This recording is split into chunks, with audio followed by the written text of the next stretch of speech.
안녕하세요. 저는 고향으로 다시 돌아와 공기 좋은 곳에서 사는 60대 여성입니다.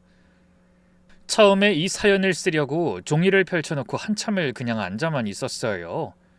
어디서부터 시작해야 하나 싶기도 했고, 이런 얘기를 꺼내봤자 누가 들어줄까 싶기도 했거든요. 솔직하게 배움이 짧아서 글솜씨도 자신이 없긴 하네요.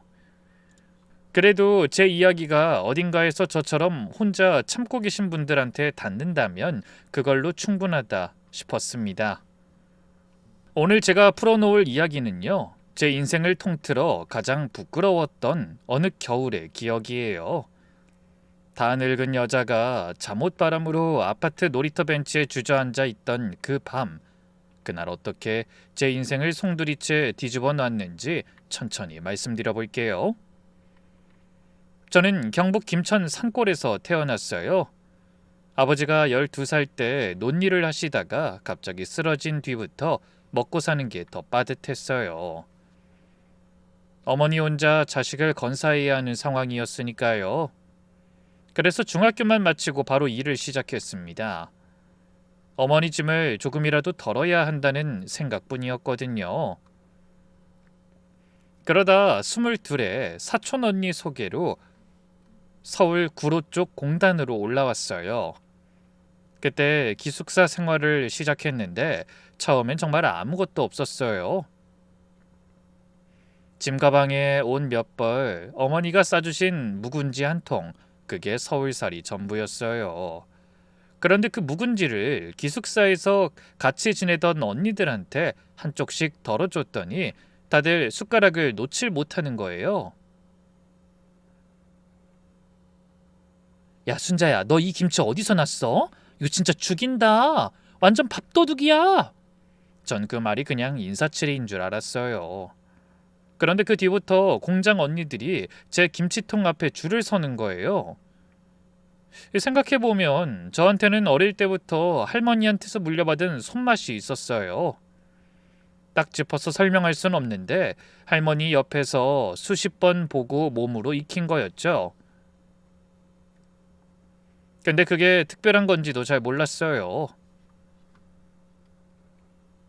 그렇게 공장 생활을 몇 년 더 하면서 김치 소문은 조금씩 더 퍼졌어요. 아이, 순자씨 김치 한번 먹으면 다른 건 못 먹는다니까. 이거 팔면 대박 날 텐데. 이런 말을 귀에 못이 박히도록 들었어요. 더러는 진지하게 나가서 가게 차리라고 제안하는 사람들도 있었고요. 하지만 저는 늘 웃으면서 고개를 저었어요. 그때 그 손맛이 얼마나 큰 씨앗인지 몰랐거든요. 그러다 25이 되던 해 공장 앞 시내버스 정류장에서 지금의 남편을 처음 만났습니다. 저보다 4살 위고 충청도가 고향인 철공소 용접공이었어요. 첫인상은 특별할 게 없었어요. 그냥 남자답게 생긴 사람이었죠. 그런데 그날이 비가 오는 날이었거든요.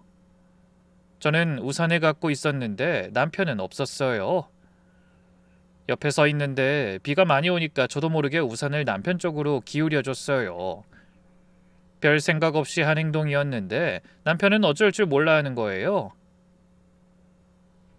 우산 안으로 들어오지도 못하고 그렇다고 비를 다 맞을 수도 없고 결국 우산 반쯤 걸쳐서 어깨 한쪽이 홀짝 젖어가면서도 고맙다는 말 한마디만 하고 버스를 탔어요. 그 모습이 왜 그렇게 마음에 걸렸는지 모르겠어요. 투박하면서도 어딘가 순박한 느낌이랄까요. 그 후로 몇 번 더 마주치면서 말을 트게 됐고 연애를 시작했습니다.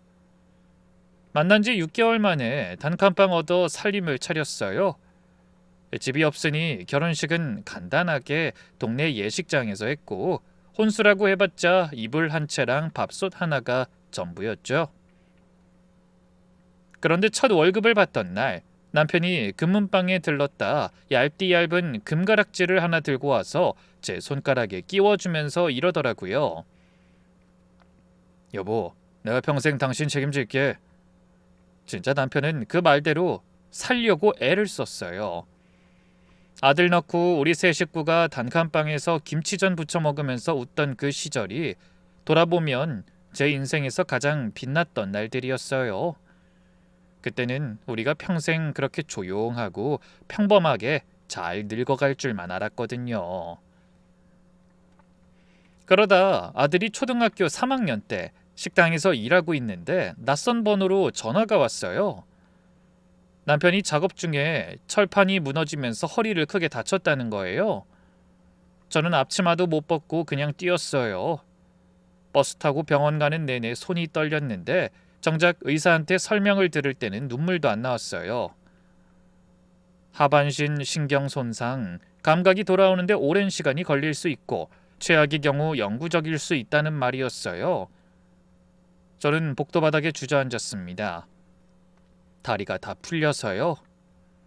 그런데 울 수가 없었어요. 울 시간조차 없었거든요. 공장 측에서는 남편 과실이라 하면서 책임을 피하는 거예요. 저는 제대로 싸울 줄도 몰랐어요.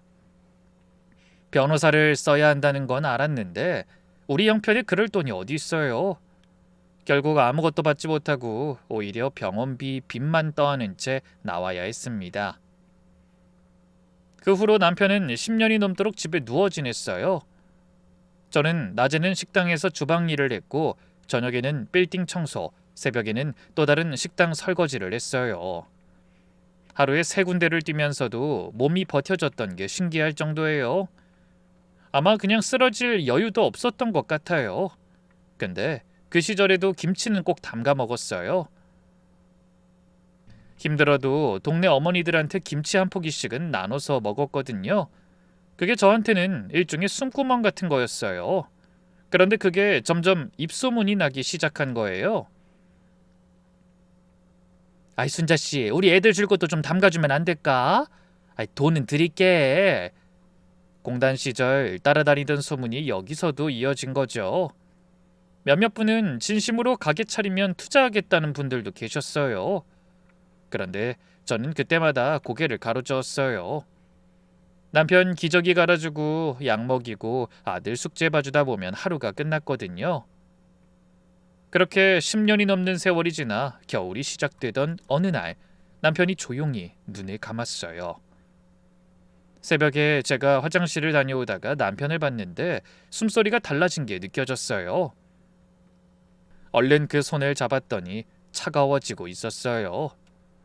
저는 그냥 그 손을 꼭 쥐고 있었어요. 구급차를 부를 생각도 못하고요. 그냥 그렇게 한참을 그렇게 앉아 있었어요. 남편이 마지막으로 남긴 말은 딱 2마디였어요.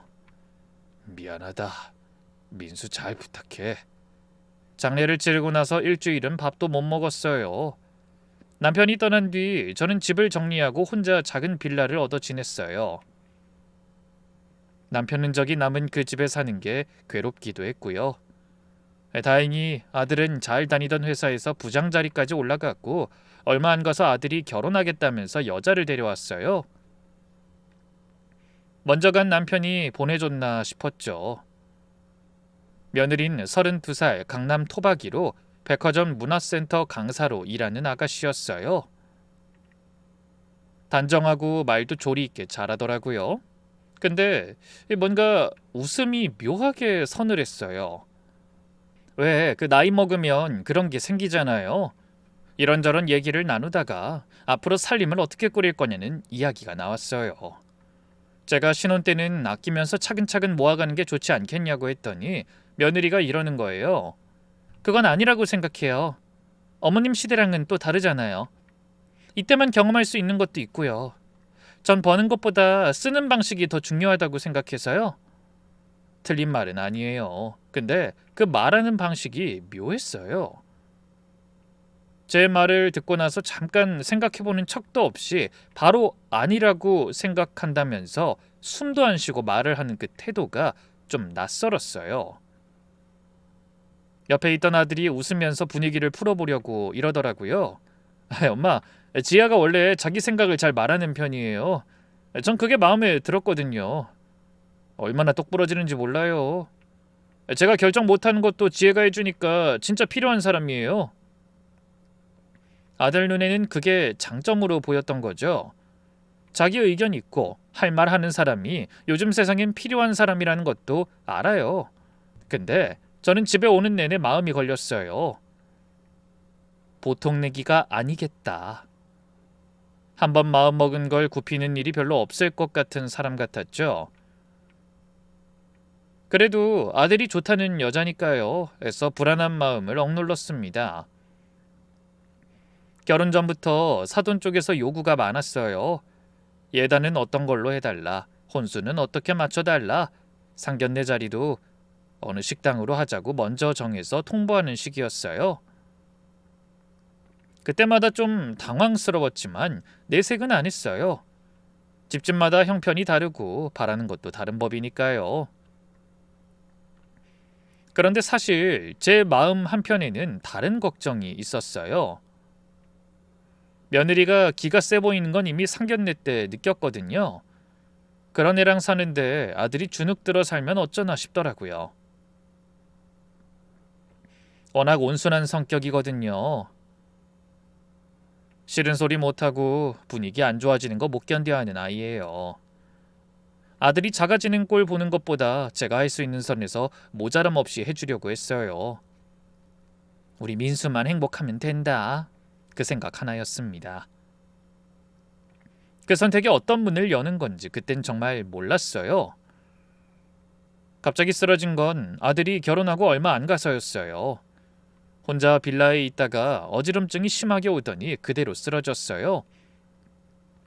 다행히 이웃분이 발견해서 병원에 갔는데 검사 결과 과로라고 했어요. 의사 선생님이 이 말을 넌지시하더라고요. 나이도 있으시고 혼자 사시면 안 되겠어요.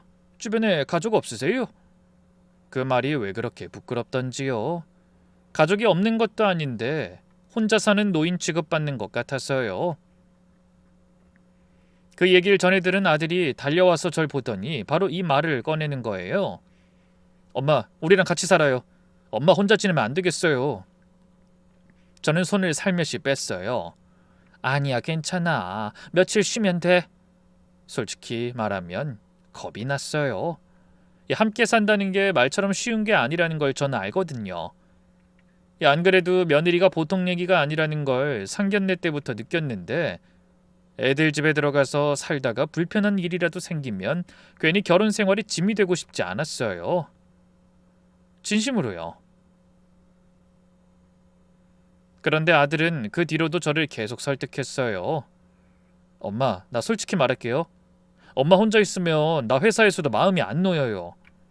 일이 손에 안 잡힌다고요. 나 좀 편하게 해준다 생각하고 같이 살아요. 그렇게 말하는 거예요. 제가 짐이 아니라 자기를 위한 거라고. 자기가 안심이 안 돼서 그런 거라고요. 그 말에 마음이 좀 흔들렸어요. 그래도 저는 버텼어요. 며느리 마음은 아직 잘 모르잖아요. 그런데 며칠 후에 며느리한테서 전화가 왔어요. 어머님, 저예요. 그냥 같이 사는 게 좋을 것 같아요. 저희도 어머님 걱정되고. 목소리가 부드러웠어요. 이어서 이런 말까지 했어요. 제가 낮에 준우 케어하는 게 사실 쉽지가 않거든요. 어머님 계시면 저도 훨씬 든든하고 준우도 좋아할 거예요. 저한테도 어머님이 필요해서 그래요. 진짜로요. 그 말이 제 마음을 열었어요. 저는 며느리한테 필요한 사람이 되고 싶었던 것 같아요. 얹혀 사는 노인이 아니라 그 집에 있어야 할 이유가 있는 사람이요. 며느리가 먼저 솔직하게 말해주니까 제가 들어가도 되는 자리가 있는 것 같았어요. 결국 저는 고개를 끄덕였어요. 짐을 싸면서 마음이 좀 설렜어요. 웃기죠? 이 나이 먹고 아들 부부 집에 들어가면서 설렌다는 게요. 근데 이상하게 그랬어요. 손자 준우 옆에서 아침밥 차려주고 저녁에 다 같이 밥 먹고 그게 그냥 좋았어요. 그게 가족이잖아요. 그래도 처음 한 달은 정말로 좋았어요. 며느리가 아침마다 직접 밥을 차렸어요. 제가 먼저 일어나도 자기가 다 하겠다면서 쉬라고 하더라고요. 어머님, 오늘 몸은 좀 어떠세요? 미역국도 끓여주고 제가 좋아하는 깍두기도 따로 꺼내놓고요. 손자를 데려와서 할머니한테 인사까지 시켜주기도 했어요. 한 번은 저녁 먹고 며느리가 제 옆에 앉더니 이러는 거예요. 어머님, 저 사실 어머님이 오시기 전에 많이 걱정했어요. 같이 살면 불편한 게 생길 수도 있으니까요. 근데 막상 같이 지내보니까 훨씬 좋네요. 준호한테도 좋은 경험일 것 같고요. 전 그 말을 들으면서 속으로 생각했어요. 내가 며느리를 한참 잘못 봤구나. 생각보다 참 따뜻한 애네. 상견례 때 느꼈던 그 서늘한 감이 제 착각이었나 싶었어요. 사람을 너무 빨리 판단했나 싶기도 했고요. 손자도 저를 잘 따랐어요. 학교 갔다 오면 가방을 거실에 내팽개치고 제일 먼저 제 방으로 달려와서 인사부터 하는 거예요. 그 소리가 얼마나 좋았는지 몰라요. 남편 보내고 혼자서 지낸 그 몇 년 동안 매일 집안이 삭막할 정도로 조용했거든요. 그 조용함이 싫었는데 이제 씩씩한 손주 목소리가 집안에 가득 차는 거예요. 그렇게 한 달이 지났어요. 저는 적응은 다 끝났고 이 생활이 계속될 줄 알았어요. 그러다 2달째 접어들던 어느 저녁, 다 같이 밥을 먹고 아들은 안방에 들어갔고 손자는 방에서 숙제를 하고 있었어요. 저는 설거지를 하고 있었는데 며느리가 식탁 의자에 앉아서 저를 보더라고요. 표정이 전이랑 좀 달랐어요. 이상하게 좀 굳어 있었달까요? 어머님, 저 드릴 말씀이 좀 있어요. 저는 하던 설거지를 멈추고 돌아섰어요. 저희도 규칙이 있어야 할 것 같아서요. 함께 사는 거잖아요. 서로 역할이 정해져 있어야 불편함이 없을 것 같더라고요. 그리고 저희가 지금 형편도 넉넉한 게 아니라서요. 처음에는 그게 맞는 말처럼 들렸어요. 역할 분담이야 당연한 거니까요. 저는 무심코 고개를 끄덕이면서 들었어요. 그런데 며느리가 꺼내는 내용을 듣다 보니 역할 분담이 아니었어요. 아침 밥상 차리는 것부터 손자 하원도 제목, 청소와 빨래도 제목, 매달 생활비 150은 며느리 통장으로 자동이체. 여기까지는 그래도 들을 수 있었어요. 제가 얹혀 사는 입장이니 보탬이 돼야 한다는 건 아는 거니까요. 며느리가 말을 더 이어갔어요. 그리고요, 어머님, 저희 친정 식구들이 오는 날에는요. 잠깐 뜸을 들이더니 이러는 거예요. 어머님이 방에 좀 계셔주시면 좋겠어요. 저희 엄마도 거의 혼자 지내시는 거나 마찬가지인데 모시진 않잖아요. 근데 어머님은 저희랑 같이 사시니까 저희 엄마가 편하게 못 오시는 것 같아서 서로 편한 게 좋잖아요. 말을 들어보면 앞뒤가 아주 안 맞는 것도 아니에요. 근데 결국 하는 말은 친정 식구들이 오는 날엔 방에서 나오지 말라는 거잖아요. 순간 말문이 막혔어요. 뭔가 이상하다는 건 아는데 어디가 이상한 건지를 딱 잡아서 아니라고 말하기가 어려운 거예요. 며느린 그걸 다 알고 그렇게 말한 것 같았어요. 저는 결국 알겠다고 고개를 끄덕였어요. 근데 말만 알겠다지 마음은 그렇지 않았어요. 그래도 이 일이 있기 전까지만 해도 저는 그냥 버텼어요. 그날은 손자 학원을 기다리다가 강남 쪽에 나가 백화점 앞을 지나쳤어요. 원래 백화점 같은 데는 잘 안 들어가요. 근데 그날은 시간이 많이 남아 잠깐 들렀어요. 지하 식품관을 구경하다가 빵집 앞을 지나는데 문득 이 생각이 난 거예요. 며느리 사무실이 이 위층 문화센터 아닌가? 순간 뭐라도 하나 사다 주고 싶었어요. 시어머니로서 살갑게 한번 챙겨보고 싶다는 그냥 소박한 마음이었어요. 그래서 그날은 직원들하고 같이 먹으라고 빵도 넉넉하게 담고 케이크 하나도 같이 골랐어요. 계산할 때 포장지에 예쁘게 싸달라고도 부탁했어요. 봉투를 가슴에 꼭 안고 엘리베이터를 탔어요. 올라가면서 속으로 뭐라고 할지도 생각했어요. 그리고 문화센터 사무실 문을 열었을 때 며느리는 책상 앞에 앉아서 옆에 있는 직원이랑 얘기 중이었어요. 그리고 저와 눈이 마주쳤어요. 분명히 마주쳤어요. 이건 확실히 알아요. 분명 며느리 눈이 저를 보고 놀라서 커졌거든요. 근데 며느리가 그냥 고개를 돌렸어요. 아무것도 못 본 사람처럼요. 저는 순간 혹시 못 봤나 싶었어요. 거리가 있었으니까. 내가 착각한 건가 싶었어요. 지혜야. 그래서 다시 이름을 불렀어요. 그 순간 며느리 어깨가 살짝 굳는 게 보였어요. 그리고는 동료한테 뭔가를 묻는 척하면서 몸을 완전히 돌려버렸어요. 등을 보이면서요. 전 그 자리에서 한 발짝도 못 움직였어요. 살면서 서 있는 게 그렇게 민망한 적이 없었어요. 사무실 다른 직원들이 저를 쳐다보고 있는 것도 다 느껴졌거든요. 한 직원이 나오며 묻더라고요. 어떻게 오셨어요? 저는 가슴에 안고 있던 빵봉투를 그 직원한테 내밀었습니다.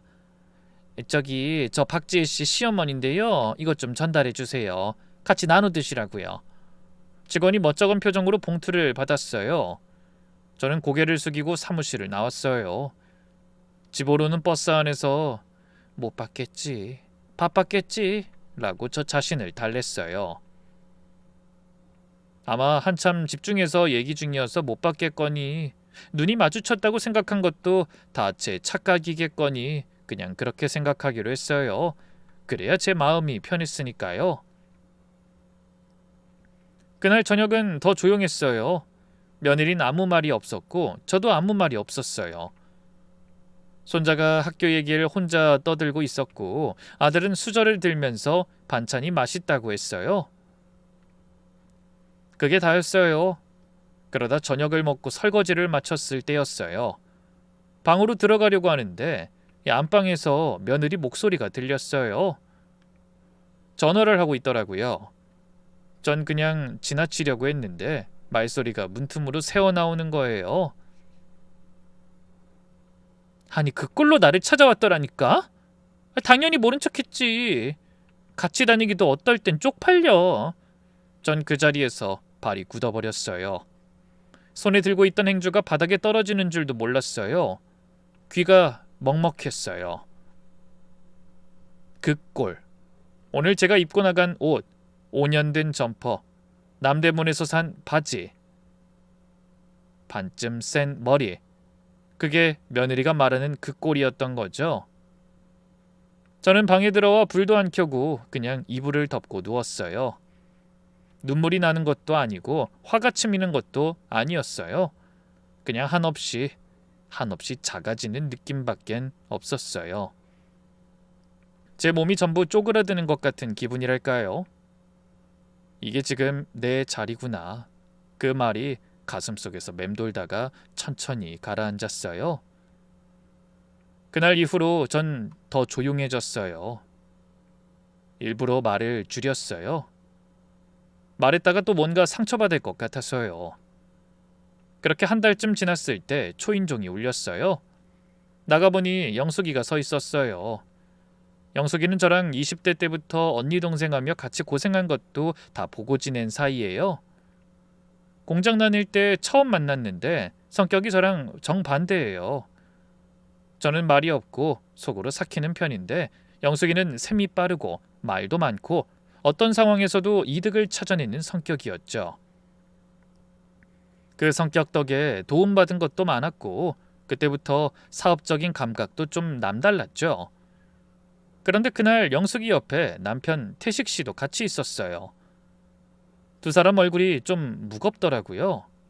뭔가 어렵게 꺼낼 말이 있는 사람들 같았어요. 언니, 우리 좀 들어가도 돼?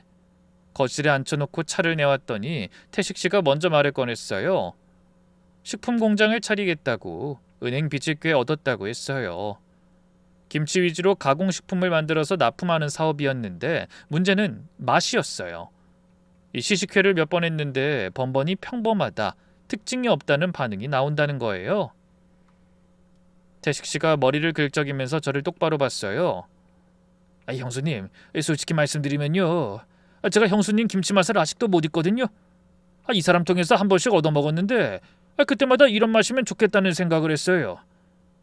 염치 없는 부탁인 거 압니다. 근데 형수님 비법이 있어야 이 사업이 살 것 같아요. 옆에서 영숙이가 제 손을 잡았어요. 언니, 우리 이거 망하면 진짜 길바닥이야. 언니 손맛 없인 이거 안 된다고. 제발. 저는 한참을 말없이 찻잔만 봤어요. 제 레시피는 사실 대단한 게 아니라고 생각했거든요. 그런데 그게 사업에 필요한 일이 될 거라고는 상상도 못했던 것 같아요. 그리고 영숙이 부부는 저한테 그냥 아는 사람이 아니었거든요. 남편이 쓰러졌을 때도 영숙이가 제일 먼저 달려와서 병원에서 밤을 같이 세워줬고 병원비가 모자란다는 얘기를 어디서 들었는지 한 번은 아무 말 없이 그냥 봉투를 놓고 가기도 했고요. 저한테 그런 사람이었어요. 저는 결국 자리에서 일어나 종이를 가져왔어요. 배추 절이는 소금 비율, 시간, 젓갈 종류, 육수 끓이는 법, 고춧가루 색 맞추는 법, 마늘과 생강 다지는 정도. 제가 수십 년 동안 눈으로 익히고 손으로 체득한 것들을 전부 적어 내려갔어요. 적으면서도 솔직히 손이 좀 떨렸어요. 이게 진짜 뭐가 될까 싶었거든요. 꼼꼼히 적어서 태식 씨한테 내밀었어요. 근데 내 이름은 팔지 마세요. 살아생전 우리 남편 도와줬던 거 갚는 거예요. 태식 씨가 그 종이를 두 손으로 받아들더니 고개를 깊이 숙였어요. 아닙니다, 형수님. 이 은혜 절대 잊지 않겠습니다. 영숙이는 제 손을 꽉 쥐면서 고맙다고 했어요. 그렇게 1년도 안 돼서 영숙이 부부가 만든 김치가 세상에 나왔어요. 처음엔 소문이 천천히 났어요. 몇 달 지나니까 동네 마트에 납품되기 시작하고 1년이 지나니까 다른 지역에서도 주문이 왔고요. 영숙이가 말은 해줬어요. 언니 반응 좋아. 점점 더 잘 되고 있어. 다 언니 덕분이야. 저는 그냥 밝아진 영숙이 목소리만 들어도 좋았어요. 열심히 살더니 잘됐다 싶었고요. 그러던 어느 날 영숙이가 봉투를 들고 왔어요. 꽤 두툼한 봉투였어요. 언니 이거 받아. 어? 이게 뭐야? 그냥 받아, 언니 몫이야. 세상에 공짜는 없어. 저는 처음엔 손사래를 쳤어요. 뭐 비법을 넘겨준 거야. 친구 사이에 한 일인데 돈까지 받는 게 어쩐지 어색했거든요. 그런데 영숙이가 하도 꼭 받으라고 해서 결국 받았어요. 그 무렵 저는 계속 조용히 살았어요. 아침에 눈을 뜨면 밥 차리고 손자 학원 데려다 주고 밥 차리면 하루가 끝나 있었어요. 매일 똑같은 하루가 반복됐는데 이상하게 그 반복이 점점 더 무거워졌어요. 처음엔 그냥 몸이 힘든 건 줄 알았는데 이 마음이 자꾸 작아지는 거예요. 백화점 사무실에서 있었던 일 이후로는 특히 더 그랬던 것 같아요. 크림빵을 가슴에 안고 엘리베이터를 타던 그 순간이 자꾸 생각났거든요. 며느리 친구한테 쪽팔린다는 소리 들었던 그날 밤도요. 그 말이 어느 날은 자다가 불쑥 떠올라서 눈이 떠지기도 했어요. 나이 먹으면 상처가 더 깊이 박히나 봐요. 젊을 때는 일하느라 바빠서 상처받을 틈도 없었는데 나이 들어서 받으니까 쉽게 안 가더라고요. 그러던 어느 늦은 밤이었어요. 손자를 재우고 설거지까지 다 마치고 방에 들어와 자리에 누웠는데 핸드폰이 울렸어요. 영숙이었어요. 이 시간에 무슨 전화를 하나 싶었어요. 언니 자? 할 말 있어서. 좋은 소식이야. 내일 말해줄까 하다가 그냥 했어. 저는 몸을 일으켜 앉았어요. 무슨 일인데? 영숙이가 잠깐 숨을 고르더니 이렇게 말했어요. 언니, 우리 일본 수출 뚫렸어. 저는 그 말이 얼마나 큰 의미인지 잘 몰랐어요. 수출이란 말이 저한텐 멀게 느껴졌거든요. 언니, 그 대형 유통업체 두 군데랑 계약한 거야. 1000물량만 해도 어마어마해. 영숙이 목소리가 들떠 있었어요. 저는 그 목소리를 들으면서 진심으로 기뻤어요. 고생한 보람이 있다 싶었거든요. 태식 씨가 은행비까지 얻어서 시작한 거니까요. 그런데 영숙이가 말을 이었어요. 언니, 그래서 말인데 나 혼자 다 먹으면 안 될 것 같아. 이 사업 근본이 원래 언니 레시피잖아. 언니한테 지분 10%는 주려고. 여태 둘이 아무것도 모르고 하다가 이제 정리 중이야. 저는 바로 손사래를 쳤어요. 아유야 됐어. 무슨 그냥 언니 동생 사이에 한 건데 무슨 지분이야. 아니 난 그런 것도 잘 몰라. 언니 진짜야. 언니 없었으면 이 사업 없었다니까. 무조건 언니 목 받아야 돼 언니. 제발 그냥 받아줘. 나 편하라고. 그리고 계속 언니 도움 받을 일도 많을 것 같아서 그래. 영숙이가 그렇게 말하니까 더 이상 거절하기가 어려웠어요. 결국 그러기로 했어요. 알았어. 네가 그럼 그러지 뭐. 고마워 언니. 그리고 언니, 죽는 날까지 사는 데는 문제 없을 거야. 걱정 마 진짜로. 그 말을 들을 때 전 그냥 웃었어요. 참 영숙이답다 싶었어요. 사업 잘 됐다고 허풍을 좀 보태는 거겠거니 했어요. 지분이니 수익이니 따져볼 생각도 안 했어요. 전화를 끊고 나서 자리에 다시 누웠어요. 천장을 보면서 생각했어요. 나한테도 이런 게 있었구나. 그때까지만 해도 지분이 뭔지, 그게 얼마짜리인지도 몰랐지만 그냥 그랬어요. 내가 손으로 익힌 것, 내가 할머니한테서 물려받은 것이 어딘가에서 살아서 쓰이고 있구나 싶었거든요. 내세울 게 없다고 생각하며 살았는데 그게 아니었나 싶기도 했고요. 그런데 그게 얼마나 큰 무기였는지는 그날 밤까진 몰랐어요. 얼마 뒤 아들이 부산으로 출장을 간 날이었어요. 저는 그날도 똑같이 하루를 보냈어요. 설거지 끝내고 8시가 넘었을 때였는데 방문이 벌컥 열렸어요. 며느리였어요. 퇴근하고 온 지 얼마 안 됐는데 손에 서류 봉투를 들고 있었어요. 표정이 좋지 않았어요. 저는 책을 덮고 몸을 일으켰어요.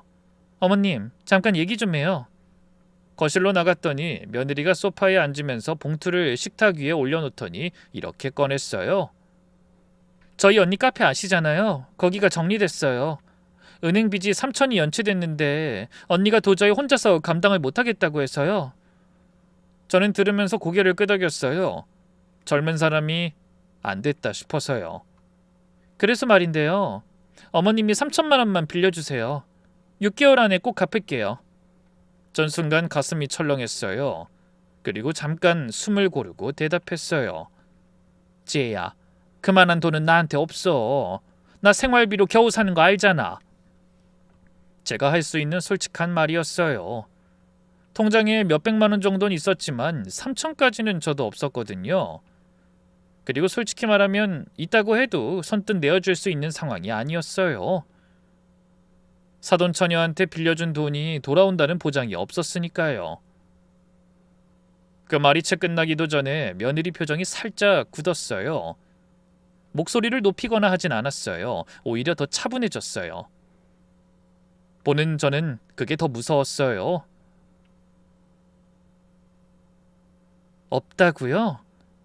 그래, 없어. 내가 그만한 돈이 어딨어. 어머님, 저 근데 지금 급한 상황이에요. 언니가 진짜 힘들거든요. 나도 알아. 근데 지혜야, 그 돈은 진짜 없어. 내가 있으면 안 도와주겠어? 며느리가 잠깐 저를 봤어요. 뭔가를 재고 있는 눈빛이었어요. 그러더니 서류 봉투를 식탁 위에 내려놓으면서 말했어요. 어머님, 솔직하게 여쭤봐도 될까요? 어머님 진짜 아무것도 없는 거 맞아요? 저 어머님이 매달 돈 받으시는 거 알거든요.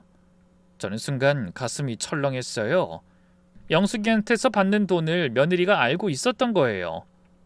아마 아들한테서 흘려들은 것 같았어요. 저는 잠깐 말을 고르다가 대답했어요. 그건 그냥 내 용돈 정도밖에 안 되는 돈이야. 그 용돈이 얼만데요? 전 그 질문에 대답하고 싶지 않았어요. 얼마가 됐든 며느리한테 말할 이유가 없었거든요. 그건 내 사정이고. 어머님, 며느리가 팔짱을 꼈어요. 그러더니 저를 똑바로 봤어요. 저 지금 어머님한테 그냥 달라는 게 아니잖아요. 빌리는 거예요. 6개월 안에 갚는다고요. 그 정도도 못 도와주세요? 진짜 없는 건지 아니면 주기 싫어서 저러는 건지 참. 그 말이 좀 날카로웠어요. 저는 숨을 한번 고르고 대답했어요. 없다니까. 며느리가 잠시 말이 없었어요. 탁자 위 서류 봉투를 손가락으로 두드렸어요. 뭔가를 참고 있는 것 같았어요. 저는 그 손가락 소리가 괜히 신경 쓰였어요. 어머님, 저 사실 드릴 말씀 있어요. 오늘 이 얘기하면서 같이 드리려고 했는데 사실 저희가 어머님을 모시는 게 쉬운 일이 아니에요. 저는 가슴이 서늘해졌어요. 이 말이 나오는 방향이 어딘지 느껴졌거든요. 그 150만 원으로 어머님 생활비가 다 되는 게 아니잖아요. 식비, 의료비, 용돈까지 하면 훨씬 더 많이 들어요. 저희가 그동안 말 안 하고 다 감당한 거예요. 그래서 이번에 언니 일도 그렇고 어머님이 조금 더 보태주시면 안 되나 해서요. 저희도 준우까지 키우느라 빠듯하거든요. 전 그 말을 들으면서 뭔가 이상하다는 걸 느꼈어요. 그 말의 앞뒤가 맞는 것 같으면서도 또 잘 들어보면 어딘가 꼬여 있었어요. 제가 짐이 된다는 말을 하면서도 직접 그 말은 절대로 안 하는 거죠. 예, 내가 그래서 생활비도 내고 집안일도 다 하고 있잖아. 어머님, 생활비 150이 요즘 세상에 얼마나 된다고요? 그리고 집안일이야 어머님이 좋아서 하시는 거잖아요. 제가 시킨 것도 아니고 분명히 어머님이 하는 게 낫겠다고 하셨어요. 그 말이 잠깐 말문이 막혔어요. 좋아서 한다고요? 새벽부터 일어나 밥 차리고 손자 데려다 주고 빨래하고 청소하는 게 좋아서 하는 거라고요? 말이 그렇게 나오니 제가 뭘 어떻게 대꾸를 해야 할지 몰랐어요. 뭐? 누가 그걸 좋아서 해? 내가 너희한테 조금이라도 보탬이 되려고 한 거지. 진짜 보탬이 되고 싶으시면 이번에 좀 도와주시면 되잖아요. 저는 깊이 숨을 들이쉬었어요. 예, 난 분명 그만한 돈 없다고 했다. 그게 다야. 이 얘긴 그만하자. 그 순간이었어요. 그동안 쌓아둔 게 있었던 거겠죠. 저도 모르게 몸이 굳었어요. 어머님, 솔직히 말씀드려도 돼요? 저 사실 오래 참았어요. 진짜요. 낮고 차가운 목소리였어요. 어머님 이 집에 계시는 거 제가 원한 게 아니었어요. 민수 씨가 어머님 편하게 모시고 싶다고 해서 제가 맞춰드린 거예요. 근데 어머님은 그게 당연한 줄 아시잖아요. 난 그런 생각 한 번도, 아니 아들 집이니까 당연히 있어도 된다고 생각하시는 거잖아요. 전 생각 안 하고요. 전 그 말을 들으면서 가슴이 조여왔어요. 저는 단 하루도 이 집이 제 집이라고 생각한 적 없었거든요. 매달 돈도 냈고 눈치도 받고 심지어는 방에도 들어가 있기까지 했는데 나도 너 눈치 보면서 살았어. 됐다. 네가 뭘 알겠니? 너도 너대로 힘들었다는데. 그 말에 며느리 눈빛이 완전히 달라졌어요. 눈치요? 하! 어머님이 눈치를 봤다고요? 어머님, 저도 하고 싶은 말 참은 게 얼마나 많은 줄 아세요? 어머님 때문에 제 집에서 제가 눈치를 보고 살았어요. 친정 식구들 오면 어머님 때문에 제가 얼마나 불편한지 그거 여태 다 참은 거예요. 그래서 나보고 어쩌라고. 난 너 하자는 대로 다 했다. 제 목소리도 좀 높아졌어요. 그러고 싶지 않았는데 저도 모르게 나왔어요. 나가세요. 처음엔 잘못 들은 줄 알았어요. 지금 뭐라고 했어? 어머님도 제 눈치 본다면서요. 그럼 계속 여기 계실 이유도 없겠네요. 며느리가 자리에서 일어났어요. 나가세요, 당장요. 저는 그 자리에서 굳어버렸어요. 다리가 움직이지 않았어요. 너 지금 제정신으로 하는 말이야? 시어머니한테 그게 할 소리야? 네. 지금 당장 어머님이 나가주셨으면 좋겠는데요. 서로 불편하게 살 이유 없잖아요. 목소리가 차가웠어요. 떨리지도 않았어요. 이미 마음을 굳혀놓은 사람 목소리였어요. 다리가 풀린 것 같았어요. 현관 쪽으로 끌려가면서 신발장을 스쳤어요. 지갑을 집으려고 했는데 그 틈조차 없었어요. 슬리퍼 한 짝만 신은 채 엘리베이터 앞에 세워졌어요. 그리고 등 뒤로 문이 쾅 닫혔어요. 쫓겨나듯 나와서 아파트 1층 놀이터 벤치에 주저앉았어요. 겨울이라 숨을 들이쉬니 공기가 칼처럼 차가웠어요. 잠옷바람에 슬리퍼 밖으로 발가락이 다 드러나 있었어요. 한참을 그냥 앉아 있었어요. 점점 발이 시려오기 시작했어요. 그런데도 일어나고 싶지 않았어요. 어디로 가야 할지 몰랐거든요. 그때 머릿속에 뭔가가 스쳤어요. 언니, 죽는 날까지 사는데 문제 없을 정도야. 걱정 마. 그 말을 들었을 때 저는 그냥 흘려들었어요. 그런데 그날 밤 그 벤치에서 그 말이 갑자기 다르게 들렸어요. 그래서 주머니 속에 들어있던 휴대폰을 꺼냈어요. 영숙이한테 전화할까 했어요. 그런데 손이 태식 씨 번호를 눌렀어요. 이 시간에 영숙이보다는 태식 씨가 더 냉정하게 얘기를 들어줄 것 같았거든요. 아무래도 사업적인 얘기를 꺼내야 하는 거니까요. 신호가 3번쯤 갔을 때 태식 씨가 받았어요. 아이고 형수님, 이 시간에 어쩐 일이세요? 저는 잠깐 눈을 감았어요. 찬 공기가 다시 한번 폐 깊숙이 들어왔어요. 그리고 천천히 입을 열었어요. 태식 씨, 제 거 싹 다 정리해 주세요. 오늘 당장. 수화기 너머로 잠시 침묵이 흘렀어요. 형수님, 무슨 일 있으세요? 아니 지금 어디 계세요? 아파트 앞 놀이터에 있어요. 잠깐만요. 전화를 끊지 않은 채로 태식 씨 목소리가 들렸어요. 영숙이를 부르는 소리였어요. 그러더니 다시 제 쪽으로 말했어요. 영수님 거기 계세요. 제가 지금 바로 출발할게요. 저는 알겠다고 하고 전화를 끊었어요. 벤치에 등을 기대고 하늘을 올려다봤어요. 그날따라 하늘에 별이 유난히 많았어요. 남편이 세상을 떠났을 때 병원 주차장에서 올려다보던 게 기억이 났어요. 그때도 별이 많았거든요. 여보, 나 지금 힘들다. 속으로 그렇게 말했어요. 그리고 발을 끌어당겨 가슴 쪽으로 모았어요. 조금이라도 덜 시려우려고요. 얼마쯤 지나서 태식씨 차가 오는데 그리 오래 걸리진 않았어요. 태식씨가 내리더니 차 뒷좌석에서 뭔가를 꺼냈어요. 두꺼운 담요였어요. 다가와서 제 어깨에 담요를 둘러주더니 말없이 옆에 쪼그려 앉았어요. 절 보는 눈이 괜찮냐고 묻고 있더라고요. 형수님, 그 영숙이가 같이 오고 싶다는 걸 말렸어요. 일단 형수님 얘기를 들어보려고요. 저는 고개를 끄덕였어요. 태식씨, 나 지금 제대로 결심한 거예요. 후회 안 해요. 그럼 됐네요. 형수님 마음이 중요하죠. 태식씨는 더 묻지 않았어요. 자초지종을 캐묻지도 않았어요. 그냥 제 옆에 있었어요. 그게 참 고마웠어요. 그날 밤 저는 태식씨 차를 타고 24시간 찜질방으로 갔어요. 내일 아침에 영숙이랑 같이 오겠다는 말만 남기고요. 저는 찜질방 한쪽 구석에 자리를 잡고 누웠어요. 몸이 따뜻해지니 그제야 발가락에도 감각이 돌아왔어요. 그리고 눈을 감았어요. 다음날 이른 아침부터 영숙이와 태식씨가 찜질방으로 왔어요. 영숙이는 저를 보자마자 눈이 빨개졌어요. 저한테 달려와서 손을 잡더니 한참을 말을 못했어요. 저는 영숙이 등을 토닥였어요. 야, 울지 마. 언니가 안 오니까 내가 더 눈물 나잖아. 아니 어떻게 그런 일이 다 있어. 태식씨가 옆에서 기침을 한번 하더니 나가서 얘기하자고 했어요.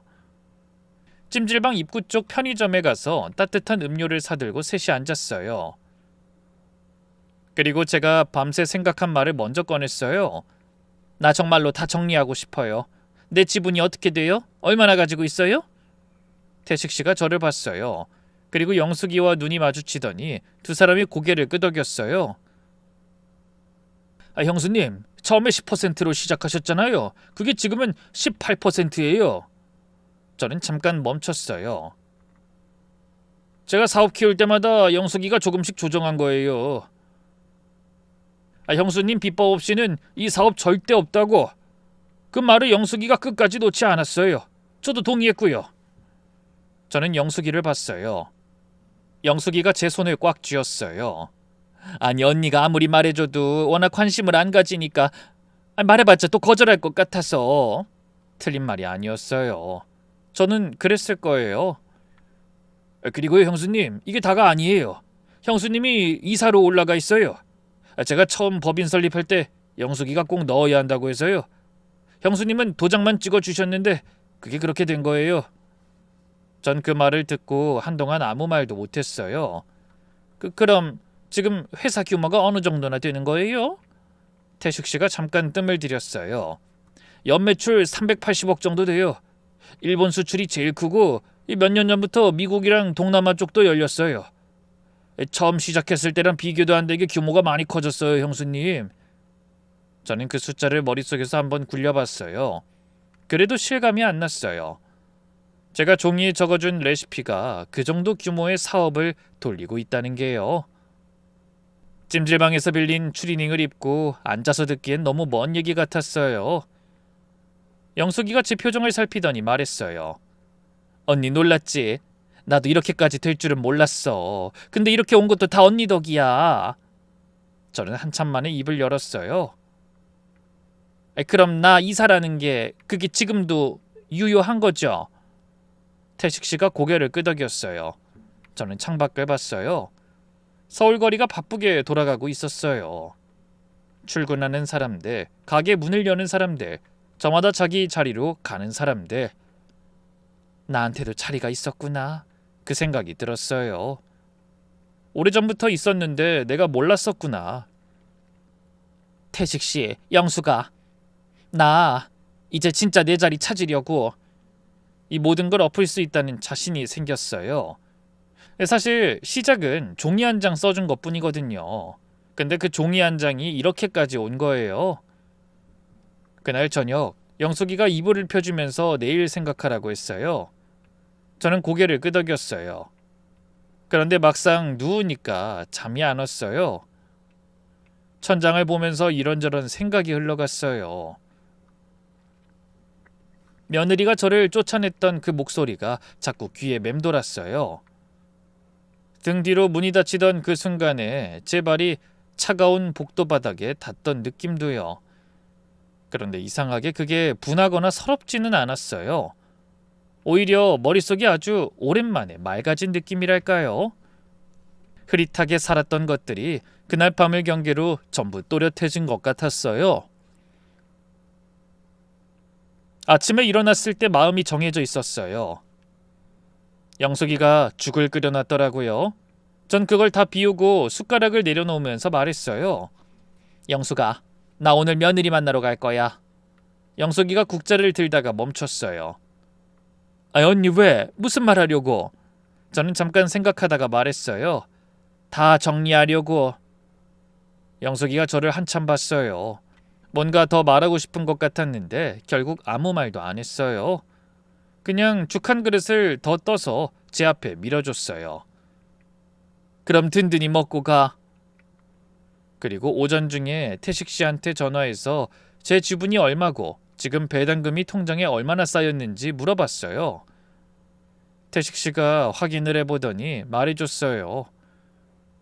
저는 그 금액을 듣고 잠깐 눈을 감았어요. 정말 모르고 살았던 돈이었어요. 알려고도 하지 않았던 돈이었고요.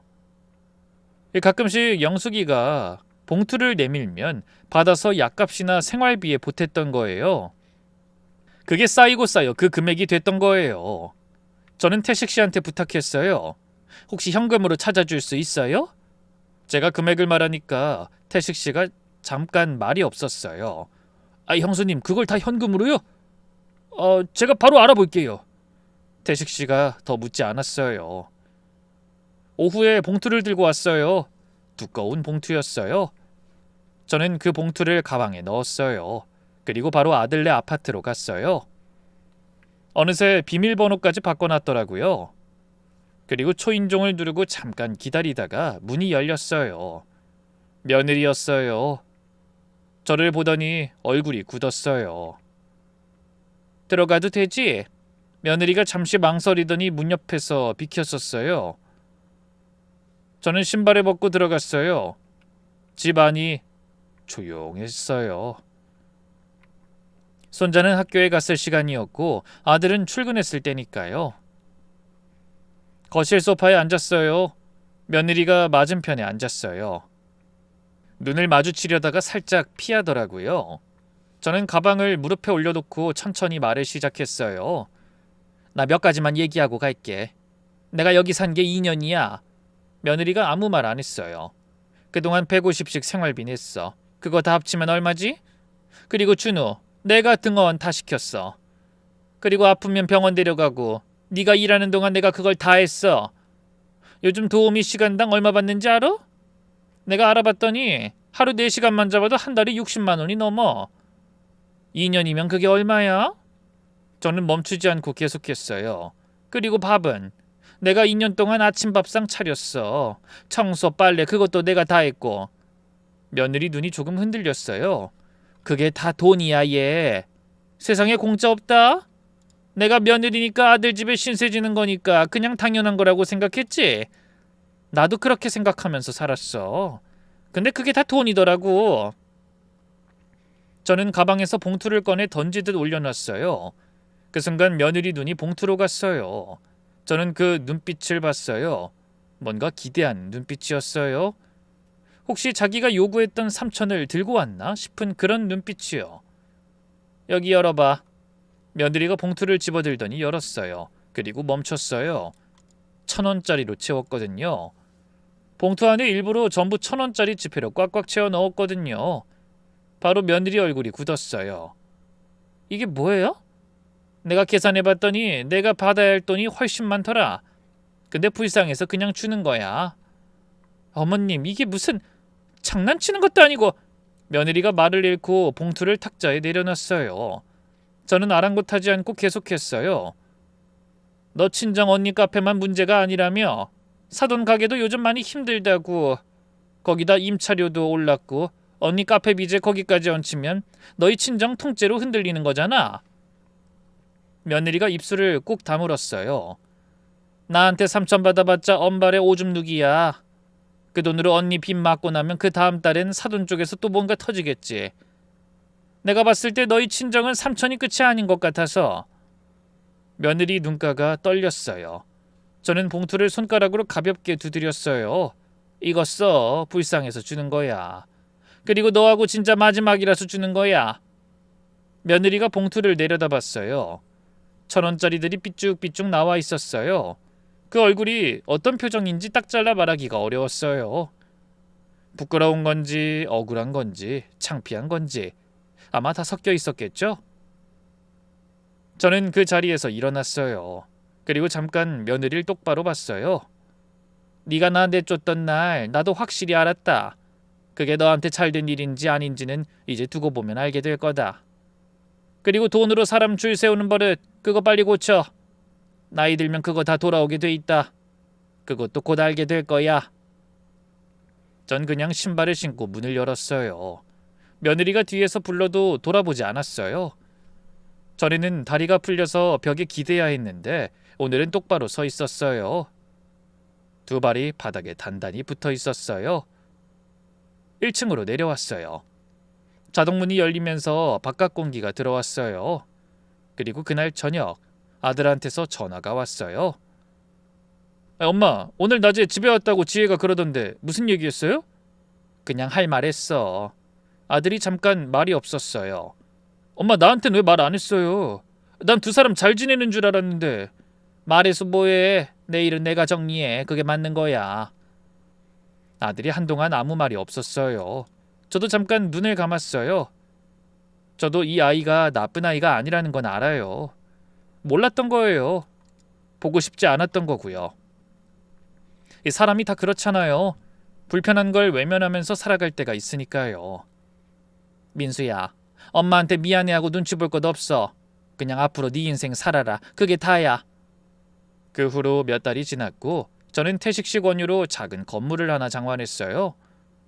제 명의로 된 자산이 하나쯤 있어야 한다며 추천해 줬는데 그 말이 맞았어요. 그러던 중 아들이 저한테 전화가 왔어요. 며느리가 사실대로 말할 리가 있겠어요? 이것저것 묻는데 저는 처음으로 그날 일을 다 털어놨어요.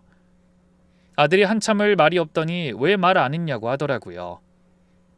그 후 아들은 스스로 아파트 CCTV를 확인했고 영상을 직접 눈으로 보고 나서 이혼 소송을 시작했어요. 결국 며느리는 위자료 한 푼, 손자 양육권도 없이 이혼 서류에 도장을 찍었어요. 뒤에 며느리는 친정 언니부터 사돈 가게까지 겹치면서 친정도 많이 어려워졌다고 들었는데 제가 걱정했던 그대로였죠. 온 식구가 집까지 팔고 변두리 원룸으로 옮겼다는 얘기를 전해 들었는데 그 소식을 듣고도 아무 감정이 없었어요. 통쾌하지도 안 됐다는 생각도 없었어요. 그냥 자기가 뿌린 대로 거두는 거구나 싶었어요. 그런데 그게 끝이 아니었어요. 이혼이 마무리되고 한 달쯤 지나서 며느리가 찾아온 거예요. 저는 잠깐 멍했어요. 그래도 어떤 말을 하러 왔는지 들어는 봐야겠다 싶어 문을 열었어요. 며느린 전보다 많이 수척해 보였어요. 화장도 별로 안 한 얼굴로 백화점에서 당당히 걷던 그 모습이랑은 딴판이었어요. 어머님, 왜 왔어? 저는 문틈을 잡고 서서 들어오라고 하지 않았어요. 여기서 들어오라고 하면 안 된다는 걸 알았거든요. 이 사람이 지금 어떤 마음으로 서 있는지가 다 보여서요. 그냥 여기서 해. 며느리가 잠깐 머뭇거리다가 입을 열었어요. 저 어머님 이야기 들었어요. 회사 이사로 계신 거. 그리고 건물도 하나 장만하셨다고. 전 아무 말 안 했어요. 저 진짜 힘들어요. 언니 빚도 있고 친정도 어렵고 저도 일이 안 잡혀서요. 그래서 어쩌라고? 어머님, 저 좀 도와주실 수 있잖아요. 예정도 있고 저희가 같이 산 것도 있고. 예정. 저는 그 단어를 듣는 순간 헛웃음이 나왔어요. 제가 그 말을 한번 되뇌었어요. 아, 예정? 너 예정이 뭔진 알아? 그거 돈 필요할 때 와서 쓰는 말 아니야. 예정이란 건 네가 집에서 끌어내던 날 밤에 다 끝났어. 며느리가 눈을 깜빡였어요. 어머님, 제가 잘못했어요. 근데 지금 저 진짜 막막해요. 어머님밖에 믿을 데가 없어요. 지금 와서 믿는다는 말하면 그게 진심으로 들리겠니? 나 이번에 정말 많이 배웠다. 그 집 살면서 배운 게 이거 하나야. 죽기 전까지 날 지키는 게 중요하다는 거. 나 그동안 너희한테 다 퍼줬어. 근데 퍼주면 퍼줄수록 당연하게 생각하고 사람 쫓아내긴 하지. 이젠 안 그럴 거야. 내 돈은 내가 지킬 거야.